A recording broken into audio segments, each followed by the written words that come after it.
नमस्कार मंडळी, तुमच्या सर्वांचं खूप खूप स्वागत करते आहे आणखी एका नवीन व्हिडिओमध्ये। आज मी तुमच्यासोबत टिप्स अँड ट्रिक्स शेअर करणार आहे, त्यामुळे व्हिडिओ शेवटपर्यंत नक्की बघा। चला व्हिडिओला सुरुवात करूयात। तर सगळ्यात पहिली टिप आहे दिव्या रिलेटेड। बऱ्याचदा आपल्याकडे तांबा पितळाचे अशी दिवे असतात किंवा समई असते किंवा तुम्ही जो मातीचा दिवा असतो तोही वापरत असणार, तर आपण दिवा लावण्यासाठी तेल वापरतोच, पण हा दिवा धुतला ना तरी पण याचा तेलकटपणा जात नाही। हा तेलकटपणा जाणवण्यासाठी घरामध्ये पावडर असतं, तर पावडर घ्यायचं। पावडर यामध्ये टाकून एखाद्या सुती कपड्याने किंवा टिश्यू पेपरने हे साफ करून घ्यायचं। याचा जो काही तेलकटपणा असतो तो पावडर जो आहे तो शोषून घेतो आणि ह्या दिवा जो आहे तो साफ होतो। नंतर तुम्ही ज्या पद्धतीने तो क्लीन करता तशा पद्धतीने क्लीन करून घेऊ शकता। तर तुम्हाला ही दिव्याची टिप कशी वाटली मला कमेंट करून नक्की सांगा। चला नंतरची टिप बघूयात।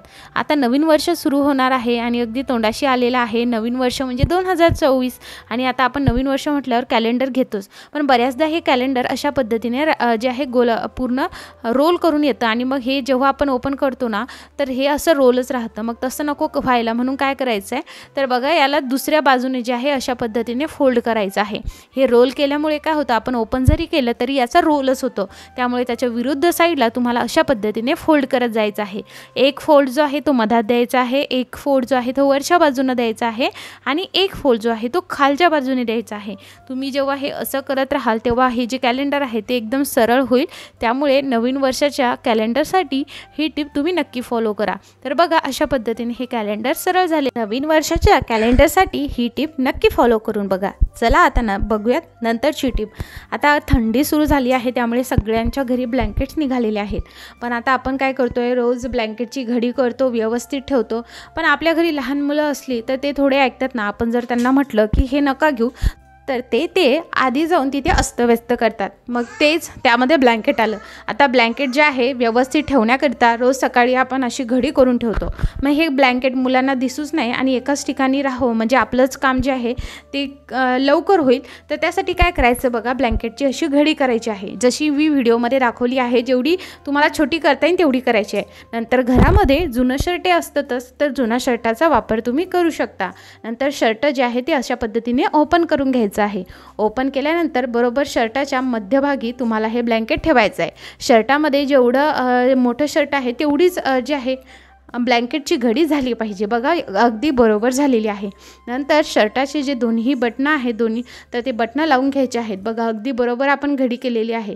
बटणं लावल्यानंतर हे जे आहे हे सिक्युअर होऊन जातं, म्हणजे मुलांना दिसतच नाही यामध्ये काही ब्लँकेट आहे आणि तुम्ही घरामध्ये जे आहे हे कुठेही ठेवू शकता। संध्याकाळी जेव्हा तुम्हाला लागणार आहे तुम्ही डायरेक्टली हे शर्टामधून काढून घेऊ शकता। तुम्हाला ही टिप कशी वाटली मला कमेंट करून नक्की सांगा। त्याचबरोबर थंडीचा सीझन झाला की ब्लँकेट आपण ठेवून देतो, तर ते तुम्ही अशा पद्धतीने जुन्या शर्टामध्ये जर ठेवले आणि स्टोअर करून ठेवले तर नक्कीच याला जे आहे कुंबट वास लागत नाही, धूळसुद्धा होत नाही। म्हणजे नेक्स्ट टाईम जेव्हा तुम्ही हे काढणार आहात तर फक्त तुम्हाला थोडंसं उन्हामध्ये ठेवायचं आहे आणि हे धुवायची सुद्धा गरज नाही। तर बघा व्यवस्थित झालेलं आहे। तर अशा पद्धतीने तुम्ही जे आहे वेगवेगळ्या पद्धतीने याला ठेवू शकता। आता तुम्हाला हे काढायचं कसं तेही मी सांगते। त्याचबरोबर ह्या शर्टाचे जे काही हात आहेत म्हणजे ज्या बाह्या आहेत त्यासुद्धा तुम्ही वेगवेगळ्या पद्धतीने आत टाकू शकता किंवा त्याची घडी करू शकता। तर बघा किती व्यवस्थित झालं आहे आणि काढायचं असलं की अगदी वरच्या साईडने खाली टाकून द्यायचं आहे आणि ब्लँकेट हे निघून जातं। नंतरची टिप आहे लिंबा रिलेटेड। आता मार्केटमध्ये लिंब जे आहे अगदी छान आलेले आहेत, फ्रेश मिळत आहेत। मग हे लिंब जे आहे उन्हाळ्याच्या सीझनमध्ये खूप महाग होतात, मग ते आत्ताच कसे स्टोअर करायचे चला ते बघूयात। घरी आपल्या ॲल्युमिनियम फॉईल असते, नसेल तर बाजारामधून घेऊ शकता। इथे मी जे आहे 2 लिंब घेतलेले आहेत। या लिंबासाठी एका लिंबाला जेवढी ॲल्युमिनियम फॉईल त्या पद्धतीने इकडे ॲल्युमिनियम फॉईल कापून घ्यायची आहे। नंतर याला जे आहे आपल्याला रॅप करायचं आहे। ॲल्युमिनियम फॉईलचाच इकडे वापर करायचा आहे, टिश्यू पेपर वगैरे कशाचाच वापर करायचा नाही। आता लिंबाला बघा या पद्धतीने तुम्ही गुंडाळलं की एक ॲल्युमिनियम फॉईलची एक कव्हर याला तयार होऊन जाते। आणि एक अजून लिंब निवडताना हे पिवळसर आणि त्यावरती कोणतेही डाग नसावेत तसेच लिंब तुम्हाला निवडायचे आहेत। हे दोन्ही लिंबाला मी ॲल्युमिनियम फॉईलने रॅप करून घेतलेलं आहे। हे लिंब तुम्हाला ठेवायचे आहे फ्रीझरमध्ये आणि जेव्हाही तुम्हाला हे लिंब लागणार आहे फ्रीझरमधून बाहेर काढायचे, त्याला रूम टेम्परेचरवरती येऊ द्यायचं आहे किंवा फ्रीजमध्ये ठेवा आणि मग दुसऱ्या दिवशी तुम्हाला लागणार तर तुम्ही वापरू शकता। तर आताचपासून तुम्ही उन्हाळ्यासाठी अगदी अशा पद्धतीने लिंबाचा जे आहे ते स्टोअर करून ठेवू शकता। वाटाणे कसे स्टोअर करायचे यावरती व्हिडिओ ऑलरेडी शेअर केलेला आहे. आय होप तो व्हिडिओसुद्धा तुम्हाला आवडला असेल. तर आता हा ठेवूयात आपण फ्रीझरमध्ये.